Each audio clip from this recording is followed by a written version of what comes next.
Hello बच्चों, निदानात्मक कक्षाओं हेतु मॉड्यूल विद्यार्थी अभ्यास पुस्तिका सत्र 2024-25 कक्षा 10वीं सामाजिक विज्ञान के अंतर्गत आज हम देख रहे हैं अध्याय 1 संसाधन एवं विकास के अंतर्गत हम देख रहे हैं कि हमने पिछले वीडियो में 1 अंक के प्रश्नों के उत्तर आपको बताए थे। चलिए आज हम यहाँ पर जो अति लघुत्तरी 2 अंक वाले प्रश्न और साथ ही 3 अंक वाले लघुत्तरी प्रश्न तथा 4 अंक वाले दीर्घोत्तरी प्रश्नों की यहाँ पे चर्चा करेंगे। तो चलिए शुरू करते हैं। इन प्रश्नों के उत्तर हमें देना है। अति लघुत्तरी प्रश्नों के अंतर्गत सबसे पहला प्रश्न, संसाधनों के संरक्षण के कोई 2 उपाय लिखिए। तो इसका हमें आंसर देना है कुछ इस तरीके से कि भविष्य में आने वाली पीढ़ियों के लिए संसाधन बचे रहें, दूसरा विकास की अंधाधुंध दौड़ से बचा जाए। अगला प्रश्न है बच्चों यहाँ पे दूसरे नंबर का, भूमि निम्नीकरण का कोई 2 उदाहरण लिखिए। तो यहाँ पे कोई 2 उदाहरण के रूप में हम इस तरीके से दे सकते हैं यहाँ पर, वनों का अत्यधिक विनाश और दूसरा अत्यधिक खनन कार्य होना। तीसरा प्रश्न है, मृदा संरक्षण के कोई 2 उपाय लिखिए। तो हम मृदा संरक्षण के उपाय कुछ इस तरीके से दे सकते हैं। पहला नंबर पे है, पहाड़ी एवं पर्वतीय क्षेत्रों में सीढ़ीदार खेतों में फसल उगाना और वृक्षारोपण करना तथा पशु की चराई पर नियंत्रण रखना। तो ये मृदा संरक्षण के 2 उपाय होंगे। इसके बाद प्रश्न क्रमांक 4 जैसे कि हम देख रहे हैं कि काली मृदा की कोई 2 विशेषताएं लिखिए। तो इसके अंतर्गत हम काली मृदा की 2 विशेषताएं कुछ इस प्रकार से देंगे। नंबर 1, कपास की कृषि के लिए यह उपयुक्त है। दूसरा, कैल्शियम कार्बोनेट, मैग्नीशियम, पोटास और चूना के तत्व इसमें पाए जाते हैं। 5वां प्रश्न बच्चों, लेटराइट मृदा की कोई 2 विशेषताएं लिखिए। तो नंबर 1, यह मृदा अम्लीय प्रकृति की होती है और दूसरा, यह मृदा अधिक तापमान, अधिक वर्षा वाले क्षेत्रों में इसका निर्माण होता है। 6वां प्रश्न, जैसा कि हम देख रहे हैं बच्चों, यहाँ पर संसाधनों के अति दोहन से उत्पन्न हुई कोई 2 समस्याएं। तो यहाँ पे आप और भी समस्याएं लिख सकते हैं। नंबर 1 है प्राकृतिक संतुलन की हानि और दूसरा, संसाधनों के अति दोहन से जल संकट उत्पन्न होना। 7वां नंबर का प्रश्न, जैसा कि हम देख रहे हैं यहाँ पे, सतत पोषणीय विकास से क्या आशय है। तो इसकी आपको परिभाषा देना है कि इससे क्या आशय है, पर्यावरण को बिना नुकसान पहुंचाए हो और वर्तमान विकास की प्रक्रिया भविष्य की पीढ़ियों की आवश्यकता की अवहेलना न करे। तो ये सतत विकास से आशय होता है। इसके बाद हम देखते हैं कि मृदा अपर्दन से क्या तात्पर्य है। बहुत ही इंपॉर्टेंट क्वेश्चन, जिसका आंसर हो सकता है कि बहते हुए जल, पवन व हिमानी द्वारा मृदा के कटाव और उसके बहाव की प्रक्रिया को मृदा अपर्दन कहा जाता है। इसके बाद प्रश्न क्रमांक 9 देखते हैं बच्चों, जिसमें हम देख रहे हैं कि समोच्च जुताई किसे कहते हैं। तो यहाँ पे हम इसका आंसर लिखते हैं कि ढाल वाली भूमि पर समोच्च रेखाओं के समांतर हल चलाने से ढाल के साथ जल बहाव की गति घटती है, इसे हम समोच्च जुताई कहते हैं। अगला प्रश्न है प्रश्न क्रमांक 10, जिसमें हम देख रहे हैं संसाधन से क्या आशय है। तो यहाँ पे हम संसाधन से आशय लिखेंगे और इसमें लिखेंगे पर्यावरण में उपलब्ध प्रत्येक वस्तु जो हमारी आवश्यकताओं को पूरा करने में प्रयुक्त की जा सकती है और जिसको बनाने के लिए प्रौद्योगिकी उपलब्ध है, यह एक संसाधन है। अगला प्रश्न है 3 अंक के प्रश्नों के अंतर्गत ये प्रश्न पूछे जा सकते हैं, जिसमें हम पहला प्रश्न देख रहे हैं कि नवीकरण योग्य और अनवीकरण योग्य संसाधन को स्पष्ट कीजिए। तो 2 प्रकार की परिभाषाएं लिखना आपको यहाँ पे। नवीकरण योग्य से मतलब है कि वे संसाधन जिन्हें भौतिक, रासायनिक या यांत्रिक प्रक्रियाओं द्वारा नवीकृत या पुनः उत्पन्न किया जा सकता है, उन्हें हम नवीकरण योग्य अथवा पुनः पूर्ति योग्य संसाधन कहेंगे। और उदाहरण के तौर पर हम कह सकते हैं कि सौर तथा पवन ऊर्जा, जल व वन्य जीव, ये सभी नवीकरणीय योग्य संसाधन होंगे। अब इसके बाद हम बात करें अनवीकरणीय संसाधन की, तो इसमें हम देखते हैं इसकी परिभाषा। इन संसाधनों का विकास एक लंबे भूवैज्ञानिक अंतराल में होता है। खनिज और जीवाश्म ईंधन इस प्रकार के संसाधनों के उदाहरण है। इसके बनने में लाखों वर्ष लग जाते हैं। इनमें से कुछ संसाधन जैसे धातुएं पुनः चक्रीय हैं और कुछ संसाधन जैसे जीवाश्म ईंधन अचक्रीय हैं, वह एक बार के प्रयोग के साथ ही समाप्त हो जाते हैं। अब दूसरा प्रश्न है बच्चों यहाँ पे, लेटराइट मृदा की कोई 3 विशेषताएं। तो यहाँ पे आप क्रमशः देख रहे हैं लेटराइट मृदा की विशेषताएं। ये सबसे पहली विशेषता है कि यह मृदा अम्लीय प्रकृति की होती है और दूसरा है इसका अधिक तापमान, अधिक वर्षा वाले क्षेत्रों में इसका निर्माण होता है और तीसरा है अधिक वर्षा से निक्षालन का परिणाम है हुमस की मात्रा कम पाई जाती है। बच्चों हम अगला प्रश्न देख रहे हैं प्रश्न क्रमांक 3, जिसमें लिखा हुआ है कि मरुस्थलीय मृदा की कोई 3 विशेषताएं लिखिए। तो हम इस तरीके से इसके आंसर को लिख सकते हैं। पहला, इस मृदा का रंग लाल भूरा होता है और यह दूसरे नंबर पर लिख सकते हैं रेतीली और लवणीय होती है और तीसरा है राजस्थान के पश्चिमी भागों में यह मृदा पाई जाती है। चौथा प्रश्न है जलोढ़ मृदा की प्रमुख विशेषताएं लिखिए। तो इसके अंतर्गत हम लिख सकते हैं कि यह मृदा सबसे अधिक उपजाऊ और अधिक विस्तार वाली होती है।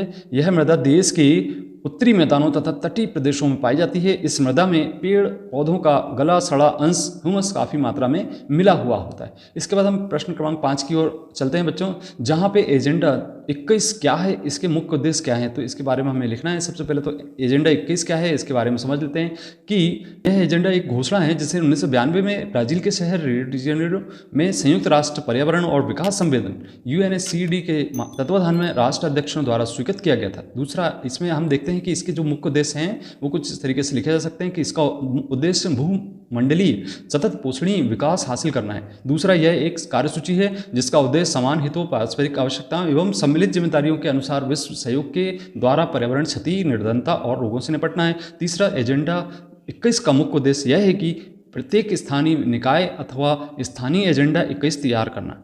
अब इसके बाद अगला प्रश्न बच्चों, यहाँ पे बांगर और खादर में कोई 3 अंतर स्पष्ट कीजिए। बहुत ही महत्वपूर्ण प्रश्न, जैसा कि आप देख रहे हैं यहाँ पे स्क्रीन पर। सबसे पहले हम बांगर की बात करें तो इसमें पहला अंतर होगा आपका, बृहत मैदान के पुराने जड़ों को बांगर कहते हैं और नवीन तलछट द्वारा निर्मित भूभाग को हम खादर कहते हैं। दूसरा अंतर, यह मैदान का ऊंचा भाग है जहाँ नदियों की बाढ़ व जल अब नहीं पहुँच पाते, और इसमें दूसरा अंतर होगा जहाँ जलोढ़ मैदान का निचला भाग होता है जहाँ नदियों की बाढ़ का जल पहुँचता है। और तीसरा होता है इसकी मृदा कैल्शियम की अधिकता पाई जाती है, और इसका अंतर होगा यह बहुत ही अधिक उपजाऊ भूभाग है।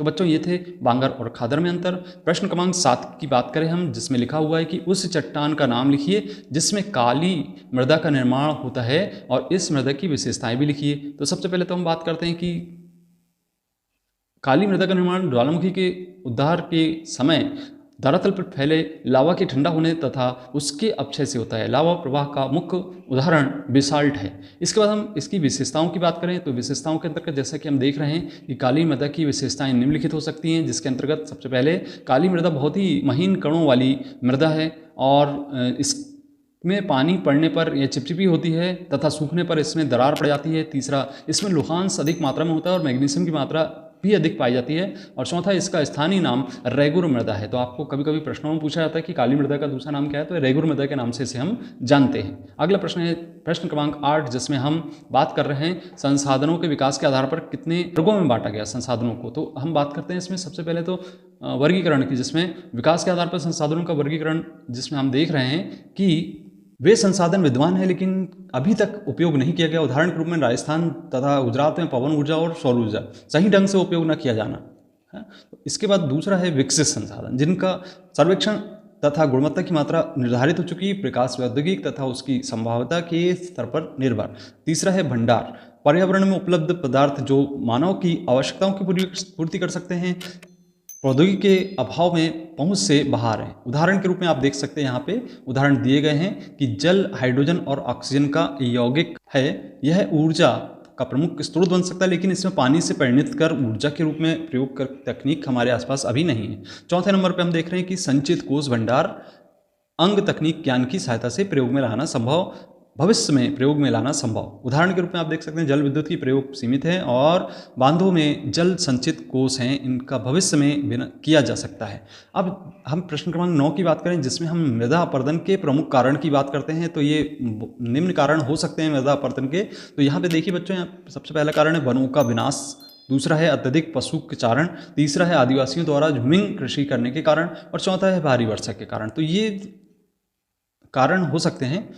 और इसके बाद हम बात करते हैं प्रश्न क्रमांक 10 की, जिसमें हम संसाधन नियोजन क्यों आवश्यक है और संसाधन नियोजन के सोपान लिखिए। तो बच्चों इसके अंतर्गत ये हम लिख सकते हैं, इसका आंसर आप देख रहे हैं कि संसाधनों के विवेकपूर्ण उपयोग के लिए नियोजन एक सर्वमान्य रणनीति है। इसके लिए भारत जैसे देश में जहाँ संसाधनों की उपलब्धता में बहुत अधिक विविधता है, और यह भी महत्वपूर्ण है, यहाँ ऐसे देश भी हैं जहाँ एक तरह के संसाधनों की प्रचुरता है परंतु दूसरे प्रकार के संसाधनों की कमी है। कुछ ऐसे प्रदेश भी हैं जो संसाधनों की उपलब्धता के संदर्भ में आत्मनिर्भर हैं, और कुछ ऐसे भी प्रदेश हैं जहां महत्वपूर्ण संसाधनों की अत्यधिक कमी है, और इसलिए राष्ट्रीय, प्रांतीय, प्रादेशिक, स्थानीय स्तर पर संतुलित संसाधन नियोजन की आवश्यकता है। संसाधन नियोजन के निम्नलिखित सोपान हो सकते हैं। पहला, राष्ट्र के विभिन्न प्रदेशों के संसाधनों की पहचान कर उनकी तालिका बनाना, और दूसरा है संसाधन विकास योजनाएं लागू करने के लिए उपयुक्त प्रौद्योगिक कौशल संस्थागत नियोजन ढांचा तैयार करना। तीसरा, संसाधन विकास योजनाओं और राष्ट्रीय विकास योजनाओं में समन्वय स्थापित करना। बच्चों, प्रश्न क्रमांक 11 की बात करते हैं, जो 3 अंकों में प्रश्न पूछा जा सकता है। इसमें लिखा हुआ है कि मृदा परिच्छेदिका से क्या तात्पर्य है, स्पष्ट कीजिए। तो हम इसे इस तरीके से स्पष्ट कर सकते हैं। सबसे पहला, मृदा के क्रमिक क्षैतिज परिच्छेद परतों, विन्यास और उनकी स्थितियों को दिखाने वाले ऊर्ध्वकाट को मृदा परिच्छेदिका कहते हैं। इस प्रकार मृदा की परतों के विन्यास को मृदा परिच्छेदिका कहते हैं। नंबर 1, ऊपरी परत की ऊपरी मृदा, दूसरा दूसरी परत को उपमृदा, और तीसरा तीसरी परत को अपक्षेत्र मृदा, और चौथा चौथी परत में मूल चट्टानें होती हैं।